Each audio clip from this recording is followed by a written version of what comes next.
அது ஒரு அழகான கிராமம். அந்த கிராமத்துல இருக்கிற ஒரு சின்ன குடிசையில ரங்கையா அவருடைய மனைவி ரங்கம்மா வாழ்ந்துகிட்டு இருந்தாங்க. ரங்கையா பல வருஷமா அதே ஊர்ல கூலி வேலை செஞ்சுக்கிட்டு இருந்தாரு. ரங்கம்மா சமையல்ல ரொம்ப பெரிய திறமைசாலி. ஊர்க்காரங்க எல்லாரும் அவங்கள பாசமா அன்னபூர்ணா தேவி அப்படின்னு கூப்பிடுவாங்க.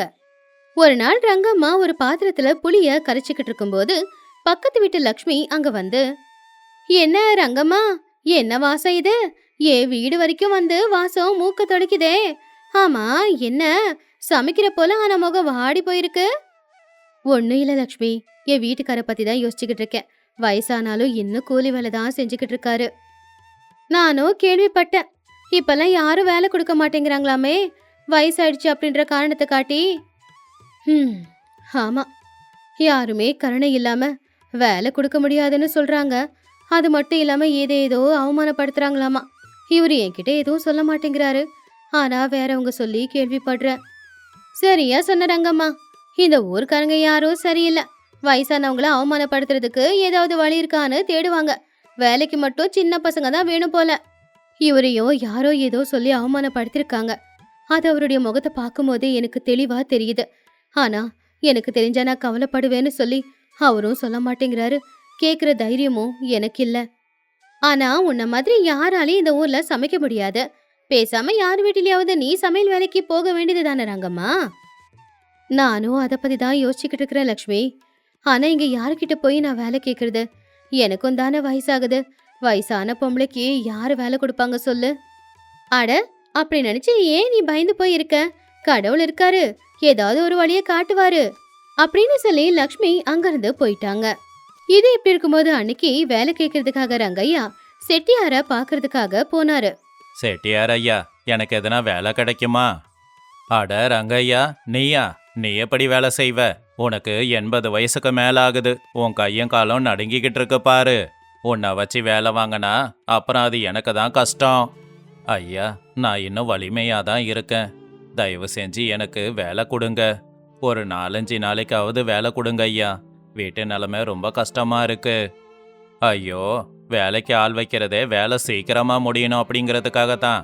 நீ 4 நாளாக செய்கிற வேலையை இந்த காலத்து வயசு பசங்க ஒரே நாளில் செய்வாங்க. நீ போய் வீட்டில் கொஞ்சம் ஓய்வு எடுத்துக்கோ. ஐயா, அப்படி சொல்லாதீங்க. நான் எவ்வளோ நாளாக உங்ககிட்ட வேலை பார்த்துருக்கேன். இப்படி சொன்னா எப்படி? அட, எனக்கு எதுக்கு இந்த தலைவலி? உனக்கு ஒரு தடவை சொன்னா புரியாதா? போ இங்கிருந்து கிளம்பு. என்னங்க, இதுக்கப்புறம் நீங்க வேலைக்கெல்லாம் போக வேண்டாம். உங்க மனசு ஒத்துழைச்சாலும் உங்க உடம்பு அதுக்கு ஒத்துழைக்கணும் இல்லையா?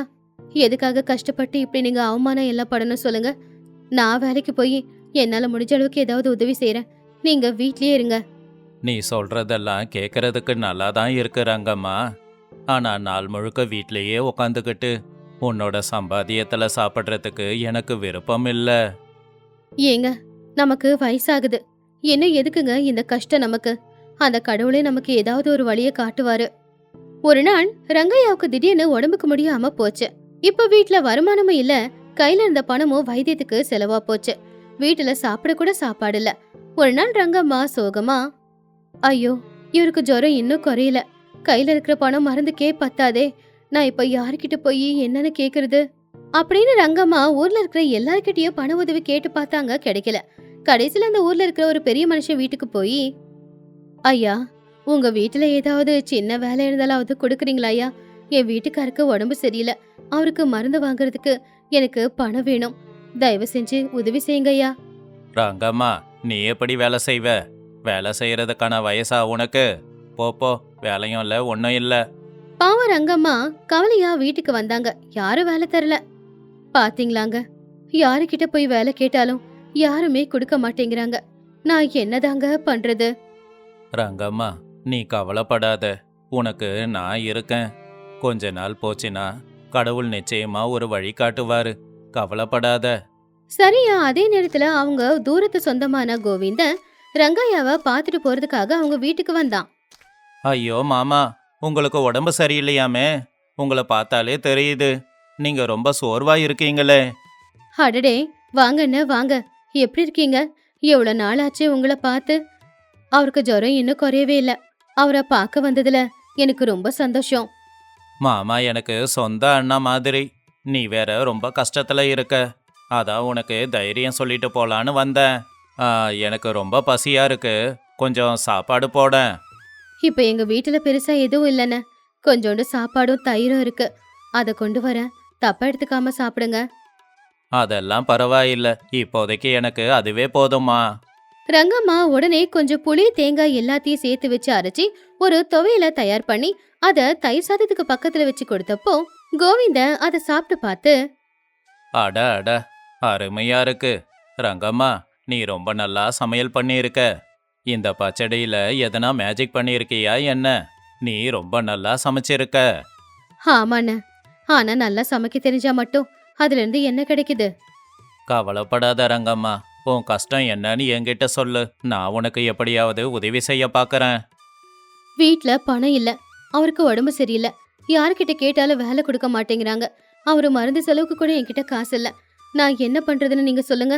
இவ்வளோ நல்லா சமைக்கிற நீ எங்கேயாவது ஹோட்டல்லையோ இல்லனா யார் வீட்டுக்காவது சமைக்கிற வேலைக்கு போகலாமே. அதான் நானும் யோசிச்சுக்கிட்டு இருக்கேன்.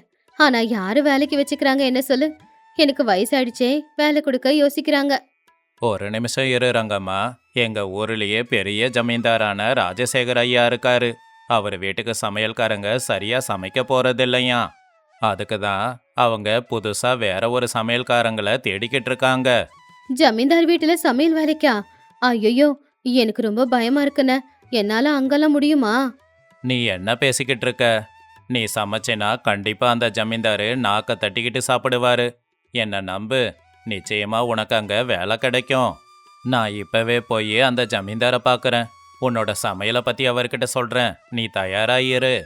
அடுத்த நாளே கோவிந்தன் ஜமீன்தாருடைய வீட்டுக்கு போய் ரங்கம்மாவை பத்தியும் அவ கஷ்டத்தை பத்தியும் அவ சமையல் திறமைய பத்தியும் சொல்லிட்டு வந்தான். அடுத்த நாள் கோவிந்தன் வீட்டுக்கு வந்து, ரங்கம்மா, ஒரு நல்ல செய்தி. நீ நாளைக்கே ஜமீன்தார் வீட்டுல வேலைக்கு சேரணும். இதுக்கு மேல தாமதிக்காத. உண்மையாவா அண்ணன்? இந்த உதவியை நான் மறக்கவே மாட்டேன்ன. அதெல்லாம் பரவாயில்ல ரங்கம்மா. நாம எல்லாரும் சொந்தக்காரங்க தானே. நாளைக்கு நான் மறுபடியும் வந்து இவரை பாத்துக்கறேன். ரங்கம்மா ஜமீன்தார் முன்னாடி போய் நின்னு, ஐயா கும்பிடுறேங்க ஐயா. என்னோட பேரு ரங்கம்மா. சரி சரி, நீ சமையல்ல ரொம்ப திறமசாலின்னு இந்த கோவிந்த என்கிட்ட சொன்னா. நீ எப்படி சமைக்கிறன்னு பாக்கறேன். எனக்கு பிடிச்ச மாதிரி சமைக்கணும், இல்லனா வேலை உனக்கு கிடையாது. ஐயா, நீங்க என்ன சமைக்க சொன்னாலும் நான் சமைச்சு கொடுக்குறேங்க. ஆனா எனக்கு அந்த காலத்து சமையல் கொஞ்சம் நல்லா வருங்க ஐயா. சரி, உனக்கு தெரிஞ்ச மாதிரி சமையல் பண்ணு. ஆனா அது எனக்கும் பிடிக்கணும். ரங்கம்மா முதல்ல கொஞ்சம் பயந்தாங்க. ஆனா அதுக்கப்புறம் தைரியத்தை வரவழைச்சுக்கிட்டு மணமணுக்கிற மீன் குழம்ப வச்சு கொடுத்தாங்க. ஜமீன்தார் அந்த மீன் குழம்ப சாப்பிட்டு பார்த்து, ஆ ரங்கம்மா, உன்னோட சமையலுக்கு நான் அடிமையாயிட்டேன். மீன் குழம்பு இவ்வளோ சுவையா இருக்குமா? என் வாழ்க்கையில இவ்வளோ சுவையான மீன் குழம்ப சாப்பிட்டதே இல்ல. பிரமாதம் ரங்கம்மா. உனக்கு நான் வேலை கொடுக்கறேன். இனிமே நீ எனக்கு பிடிச்ச மாதிரி தினம் தினம் சமைச்சு கொடுக்கணும். கொஞ்ச நாள்லயே ரங்கம்மாவோட சமையலுக்கு ஜமீன்தார் குடும்பம் எல்லாரும் அடிமையாயிட்டாங்க. அப்போ ஒரு நாள் ஜமீன்தார், ரங்கம்மா, இன்னைக்கு மட்டன் கறி ரொம்ப அருமையா இருந்துச்சு. என் அம்மா சமைச்ச மாதிரியே இருந்துச்சு. நீ என்னுடைய சமையல் தாயி. இனிமே இந்த வாழ்க்கை முழுக்க நீ என் வீட்டுல தான் இருக்கணும். இது எல்லாத்தையும் பார்த்து ஏற்கனவே அங்க வேலை செய்யற 2 வேலையாட்கள் ரங்கம்மா மேல ரொம்பவும் பொறாமப்பட்டாங்க. ஓஹோ, என்ன ஒரு பெருமை. பார்க்கலாம் இன்னும் எவ்வளோ நாளைக்கு இருக்காங்கன்னு. ஏதாவது ஒன்று பண்ணி இவங்களை இங்கிருந்து அனுப்பியாகணும். ஆமா ராமகிருஷ்ணா, அந்த வயசான அம்மா வந்ததுல இருந்து ஐயா நம்மள மதிக்கவே மாட்டேங்கிறாரு. ஒரு நாள் ரங்கம்மா சமையல் அறையில இல்லாத நேரமா பார்த்து ராமகிருஷ்ணா ரங்கம்மா சமைச்ச சாப்பாட்டுல உப்பு கொஞ்சம் அதிகமா போட்டுட்டு வந்துட்டான். அதுக்கப்புறம் ராமகிருஷ்ணா வெங்கடேஷன் கிட்ட, இன்னைக்கு நம்ம ஜமீன்தாரு இந்த அம்மாவோட சமையலை காரி துப்பலனா என் பேரை நான் மாத்தி வச்சுக்கிறேன். ஜமீன்தார் சாப்பிட வந்து உக்காந்தாரு. ஒரு வாய் சாப்பிட்ட உடனே ஜமீன்தார் ரொம்ப கோவமா, சீ சீ, என்ன இது ரங்கம்மா? இந்த சமையல்ல அதிகப்படியான உப்பு இருக்கு. நீ முன்ன மாதிரி எல்லாம் சமைக்கிறதே இல்லையே. ஐயோ என்னங்க ஐயா சொல்றீங்க?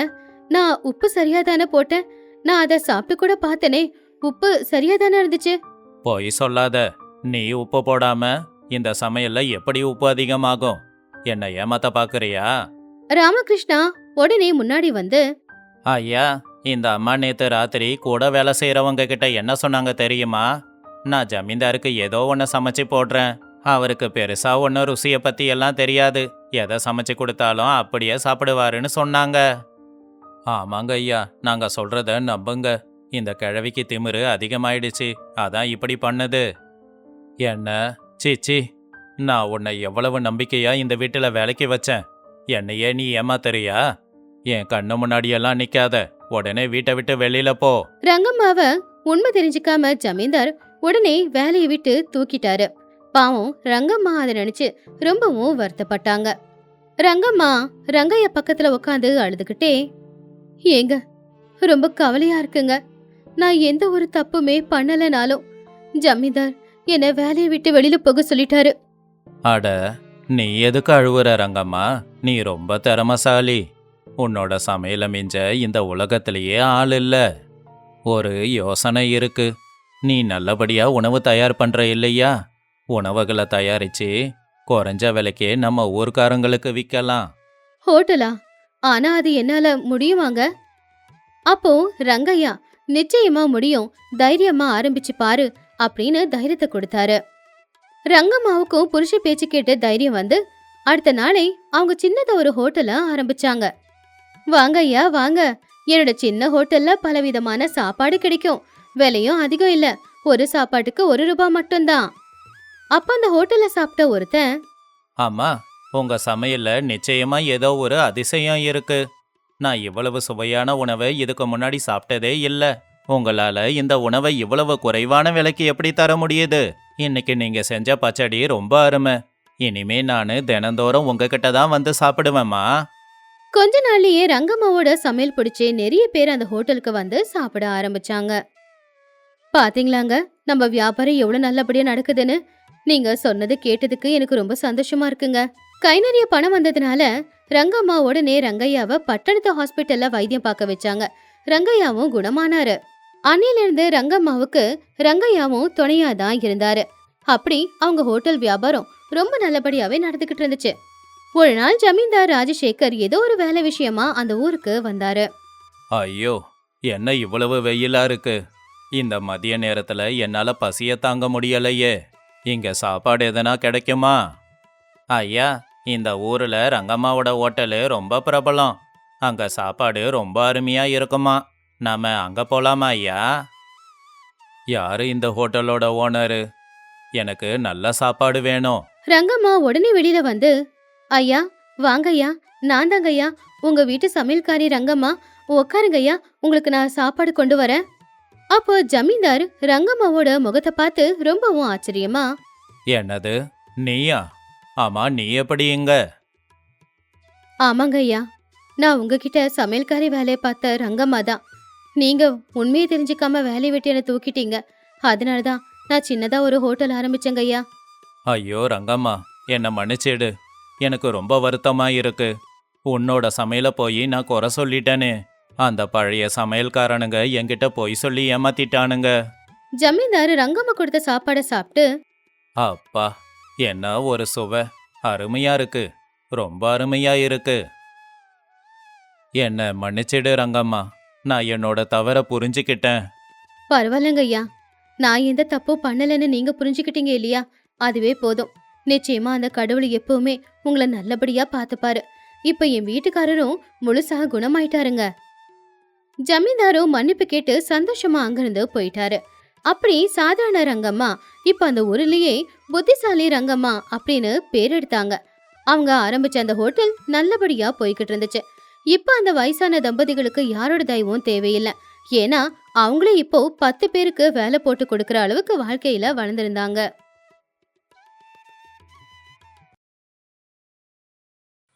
அது ஒரு சின்ன கிராமம்.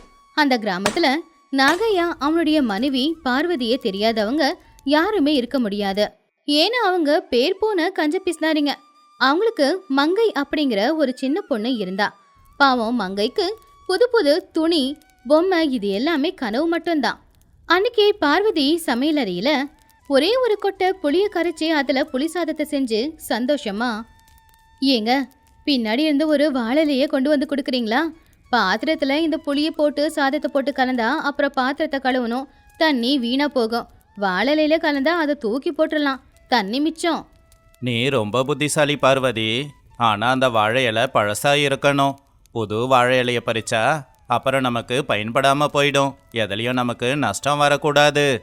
அப்பதான் வாசல்ல நின்னு யாரோ அவங்கள கூப்பிட்ட மாதிரி இருந்துச்சு. ஏண்டா நாகையா, நாகையா, உள்ளதான் இருக்கியா? ஐயோ, யாரா இருக்கும்? பேரு வச்சு கூப்பிடுறாங்க அப்படின்னா சொந்தக்காரங்களா தான் இருக்கணும். நான் இங்க இல்ல அப்படின்னு சொல்லிடு, இல்லனா வெளியில போயிட்டேன்னு சொல்லிடு. சொந்தக்காரங்களா இருந்தாலும் அவங்க இங்க தங்க மாட்டாங்க. எதுக்கு பயப்படுறீங்க? போங்க, போய் கதவை தரங்க. ஐயோ, சொந்தக்காரங்க வீட்டுக்கு வந்தா செலவு. அவங்களுக்கு சாப்பாடு போடணும், தங்குறதுக்கும் ஏற்பாடு பண்ணணும். அதோட அவங்க கிளம்பும்போது கையில எதனா கொடுத்து அனுப்பணும். இது சாதாரண கஷ்டம் இல்ல, பெரிய கஷ்டம். யாருன்னு போய் பாரு. பார்வதி போய் கதவை திறந்தா. வெளியில திருமலையாவும் அவருடைய மனைவியான ரத்னம்மாவும் நின்னுக்கிட்டு இருந்தாங்க. அவங்க 2 பேரோட முகமும் பார்க்க ரொம்ப அமைதியா இருந்துச்சு. அவங்க கையில ஒரு சின்ன பையன் மட்டும்தான் இருந்துச்சு. பெருசா எந்த பையும் இருக்கல. நல்லா இருக்கியா பார்வதி? நான் உன்னோட தாய் மாமாமா. என் பேரு திருமலை. இது என் பொண்டாட்டி ரத்னம்மா. உன்னை கல்யாணத்துல பார்த்தது, அப்புறம் இப்பதான் பார்க்கறோம். ஏதோ எங்க நேரம் நல்லா இருக்கிறதால உன்னை நாங்க பார்க்க வந்திருக்கோம். ஆமா, திருமல மாமா நல்லா இருக்கீங்களா? வாங்கத்தா வாங்க. எப்படி இருக்கீங்க? என்ன சொல்லாம கொள்ளாம திடீர்னு இங்க வந்திருக்கீங்க? நான் நல்லா இருக்கேம்மா பார்வதி. ஒன்னும் இல்லம்மா, வயசாகுதுல, கடைசி காலத்துல எல்லா சொந்த பத்தத்தையும் பார்த்துட்டு வந்துடலான்னு நினைச்சோம். அதான் முதல்ல உன் வீட்டுக்கு வந்தோம். அப்ப பார்வதி அவன் மனசுக்குள்ள, என்னது தங்கிட்டு போலான்னு வந்தாங்களா? கடவுளே, இந்த வீட்டுல அவங்க எத்தனை நாள் தங்க போறாங்களோ, எவ்வளவு செலவாக போகுதோ. ஆமா பார்வதி, உன் புருஷன் எங்கம்மா? அது வந்து மாமா, அவரு இப்பதான் வயலுக்கு போனாரு. மதியம் சாப்பாட்டுக்கு வீட்டுக்கு வந்துருவாரு. அப்பதான் அவருடைய 8 வயசு பொண்ணான மங்க வீட்டுக்குள்ள இருந்து வெளியில வந்தா. பொய், அப்பா இங்கதான் இருக்காரு, கதவுக்கு பின்னாடி ஒளிஞ்சுக்கிட்டு இருக்காரு. அத கேட்டதும் நாகையா வேற வழி இல்லாம மெதுவா உள்ள இருந்து வெளியில வந்தான். அட வாங்க வாங்கப்பா, நான் வயல் வேலைக்கு போறதுக்காக தயாராகிக்கிட்டு இருந்தேன். டே நாகையா, நீ கஞ்ச பிசுனாரின்னு ஊருக்காரங்க சொல்றது உண்மைதான். ஆனா இவ்வளவு பயந்தாங்கொழியா இருப்பேன்னு நினைக்கல. வா, வந்து இப்படி உக்காரு. நாகையா, அம்மாடி பார்வதி, உங்களை பத்தி எனக்கு நல்லாவே தெரியும். ஒரு வாரம் உங்க வீட்டுல தங்குறதுக்கு மட்டும் எங்களுக்கு கொடுத்தா போதும். அந்த ஒரு வாரத்துக்கான சாப்பாடை நாங்க வெளியில வாங்கி சாப்பிட்டுக்கிறோம். எங்க கிட்ட பணம் இருக்கு. உங்களுக்கு நாங்க தொந்தரவெல்லாம் கொடுக்க மாட்டோம். நீங்க ஒன்னும் கவலைப்படாதீங்க. ஐயோ, வெளியில சாப்பிட போறீங்களா? எதுக்கு? பாவம், உங்ககிட்ட இருக்கிற பணம் எல்லாம் செலவாயிடுமே. பரவாயில்ல நாகையா, பணம் செலவானா என்ன இப்போ? எங்களுக்கு படுக்கிறதுக்கு ஒரு அறையை மட்டும் கொடுங்க. பஞ்சு மெத்தையெல்லாம் வேண்டாம், தரையே போதும். தரையில படுக்கிறது தான் உடம்புக்கு நல்லது. ஐயோ, அதெல்லாம் பரவாயில்ல பெரியப்பா. நீங்க எங்க வீட்டுக்கு வந்திருக்கீங்க, இத கூட செய்ய மாட்டோமா என்ன? எங்களுக்கு சந்தோஷம்தான். அப்ப ரத்னம்மா மங்கைய பார்த்து, பாப்பா பேர் என்னம்மா? மங்கையா, பார்க்க லட்சணமா இருக்கா. ஆமா, ஒரு நல்ல துணி வாங்கி போடக்கூடாதாமா? நல்ல துணியா? அது எதுக்கு அத்தை? நல்ல துணியை போட்டுக்கிட்டா அதை இவ அழுக்கு பண்ணிடுவா. அதுக்கப்புறம் அது கிழிஞ்சு போயிடும், சாயமும் போயிடும். அதனாலதான் பழைய துணியை போட்டு விட்டுருக்கேன். இவ படிக்கிறதுக்கும் விளையாடுறதுக்கும் இந்த துணி போதாதா சொல்லுங்க? சரிம்மா, அது உன்னோட விருப்பம். நாங்க 2 பேரும் பயணம் பண்ணி வந்ததால ரொம்ப களைப்பா இருக்கு. தங்குறதுக்குன்னு ஒரு அறை மட்டும் தரியா? அடுத்த நாள் காலையில நாகையாவும் பார்வதியும் சொந்தக்காரங்க எழுந்திருச்சு குடிக்கிறதுக்கு டீயை கீய கேட்டுருவாங்களோ அப்படின்னு 2 பேருமே போய் அறைக்குள்ள ஒளிஞ்சுக்கிட்டு இருந்தாங்க. ஆனா திருமலையாவும் ரத்னம்மாவும் மட்டும் எழுந்துச்சு உக்காந்துக்கிட்டு அவங்க அறையிலேயே ஏதோ புத்தகத்தை வச்சு படிச்சுக்கிட்டு இருந்தாங்க.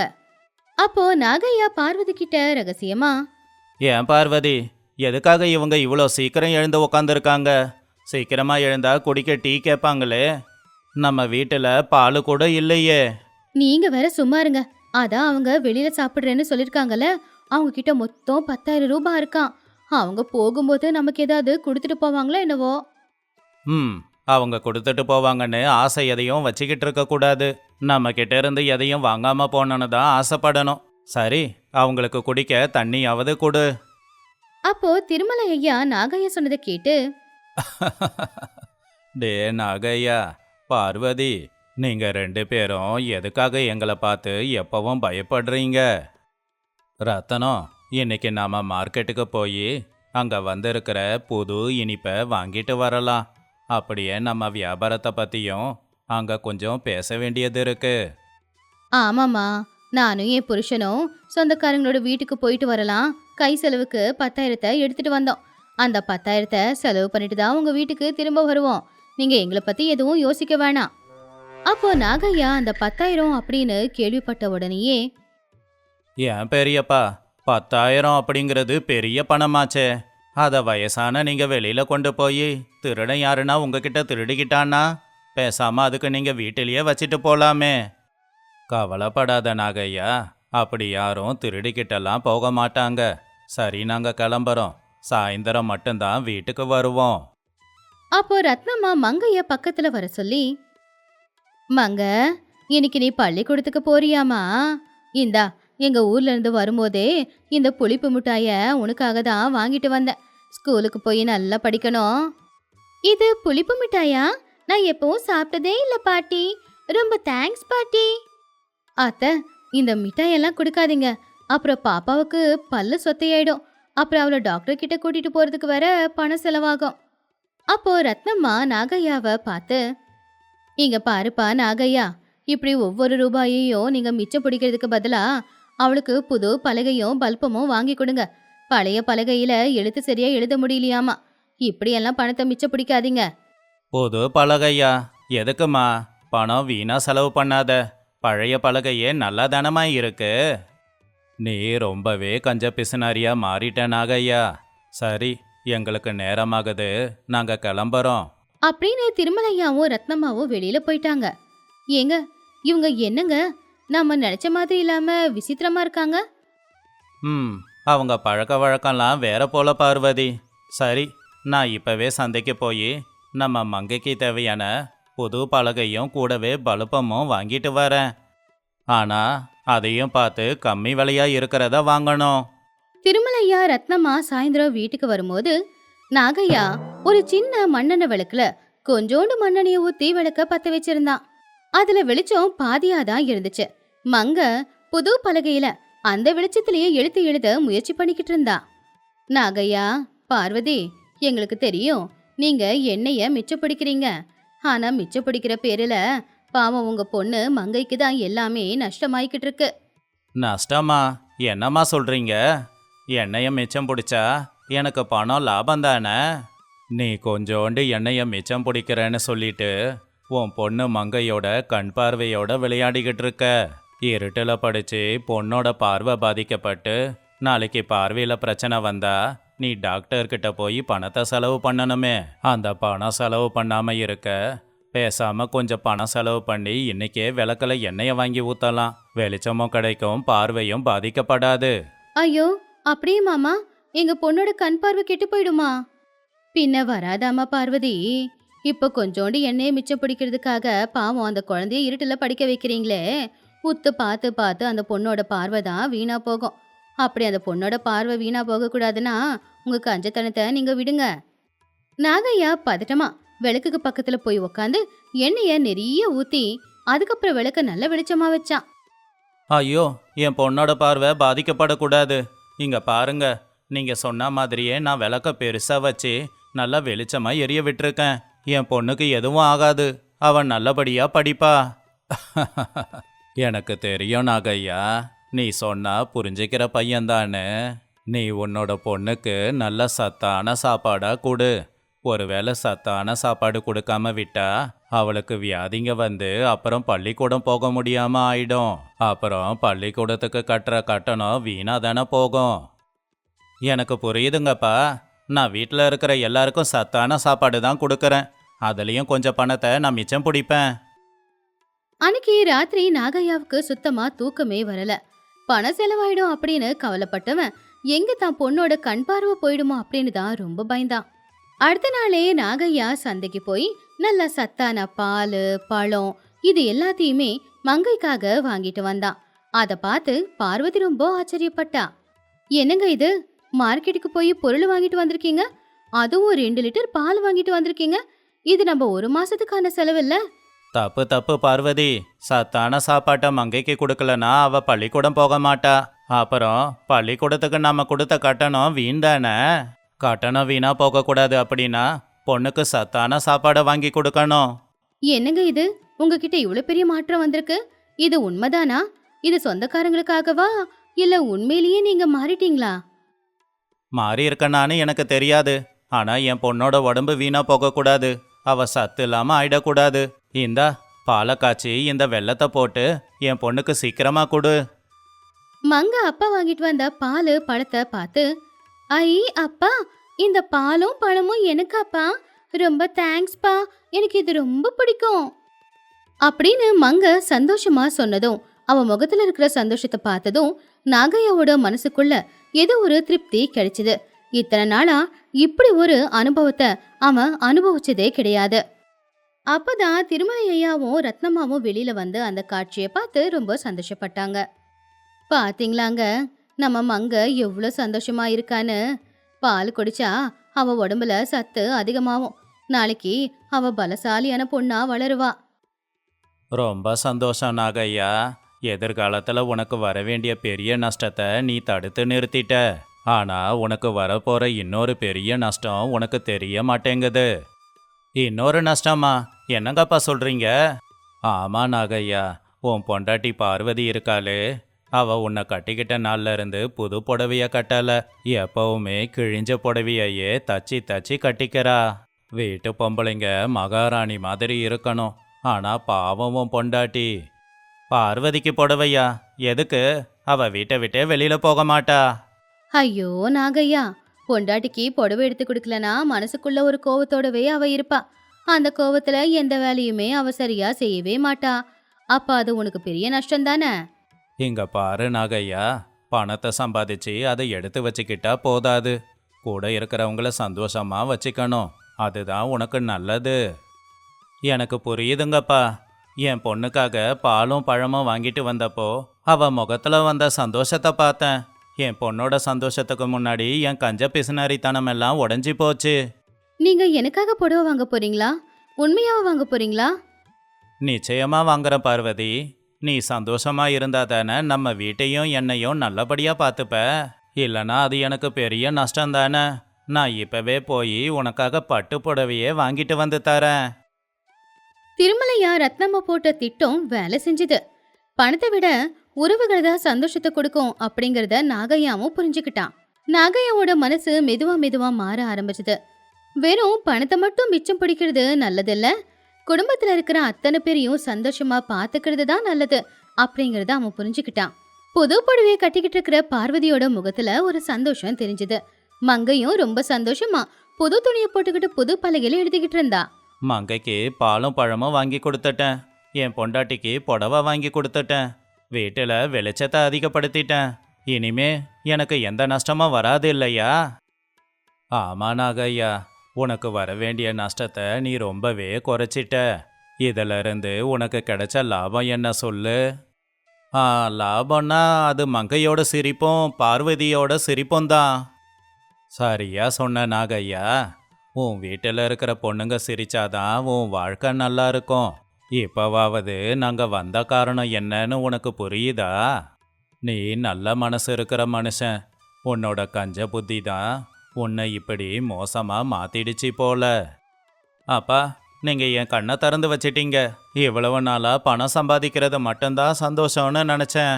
ஆனா இல்ல, கூட இருக்கிறவங்களுக்கு தேவையானதை வாங்கி கொடுத்து அவங்க முகத்துல சந்தோஷத்தை வர வைக்கிறது தான் உண்மையான சந்தோஷம் அப்படின்னு நான் இப்ப புரிஞ்சுக்கிட்டேன். இன்னைக்கு உங்க 2 பேருக்காக என் வீட்டுல விருந்து சாப்பாடு வைக்க போறேன். ஐயோ வேணா நாகையா, எதுக்கு அவ்வளவு செலவு? இல்லம்மா, இது செலவே இல்ல. வீட்டுக்கு வந்த உறவுகளையும் நல்லபடியா பார்த்துக்கிட்டா அது உறவை பலப்படுத்துறதுக்கான காரணமா இருக்கும். அதனால எனக்கு எந்த நஷ்டமும் இல்ல. வாங்க, நாம எல்லாருமே இப்போ சந்தைக்கு போலாம். மங்கைக்கு புது துணி அப்புறம் பொம்மைங்க எல்லாம் வாங்கி கொடுத்து சந்தோஷமா வச்சுக்கலாம். ரொம்ப சந்தோஷம் நாகையா. நாங்க வந்த வேலை முடிஞ்சது. நீ மனுஷனா மாறிட்ட. நாங்க இப்ப கிளம்புறோம். அப்பா, நீங்க வந்ததால என் வாழ்க்கை மாறி இருக்கு. உங்களால தான் நாங்க இப்ப சந்தோஷமா இருக்கோம். உங்களுக்கு ஒரு பரிசு கொடுக்கலான்னு இருக்கேன். பரிசா? அதெல்லாம் வேண்டாம் நாகையா. இல்ல, இதை நான் மாறினதுக்கான அடையாளம். இந்தாங்க, இந்த புடவை என் அம்மா எனக்கு கொடுத்தது. வரப்போற மருமகளுக்காக எடுத்து வச்சாங்க. வீணா போயிடுமோன்னு இது வரைக்கும் நான் பார்வதிக்கு கொடுத்ததே இல்ல. ஆனா இப்ப என் அம்மா இடத்துல நீங்க தாம்மா இருக்கீங்க. நீங்க இத கட்டிக்கோங்க. இத நீங்க கட்டிக்கிட்டீங்கன்னா எங்க அம்மா எங்க கூட தான் இருக்காங்கன்னு நினைச்சு நான் சந்தோஷப்படுவேன். நாகையா, இது வரைக்கும் எனக்கு கிடைச்ச பரிசுல நீ கொடுத்த பரிசு தான் பெருசு. நாகையா, பார்வதி, மங்க, நீங்க சந்தோஷமா இருப்பீங்க. இனி உங்க வாழ்க்கையில எந்த கஷ்டமும் வராது. அப்படியே அன்னையில இருந்து நாகையா பார்வதியோட வாழ்க்கை முழுசா மாறுச்சு. அவங்க கஞ்சத்தனத்தை விட்டுட்டு பணத்தை சிக்கனமா அவங்களுடைய தேவைக்கு செலவு பண்ண அவங்க ஆரம்பிச்சாங்க. திருமலையாவும் ரத்னமாவும் அவங்க வீட்டுக்கு வந்து வாழ்க்கையை இப்படிதான் வாழணும் அப்படின்னு கத்து கொடுத்தது அவங்க வாழ்க்கையை பெருசாவே மாத்துச்சு. பணம் கஷ்டப்பட்டு சம்பாதிக்கிறோம், அத வீணா செலவு பண்ணக்கூடாது. ஆனா தேவைக்கு செலவு பண்ணதான் நம்ம கஷ்டப்பட்டே சம்பாதிக்கிறோம்.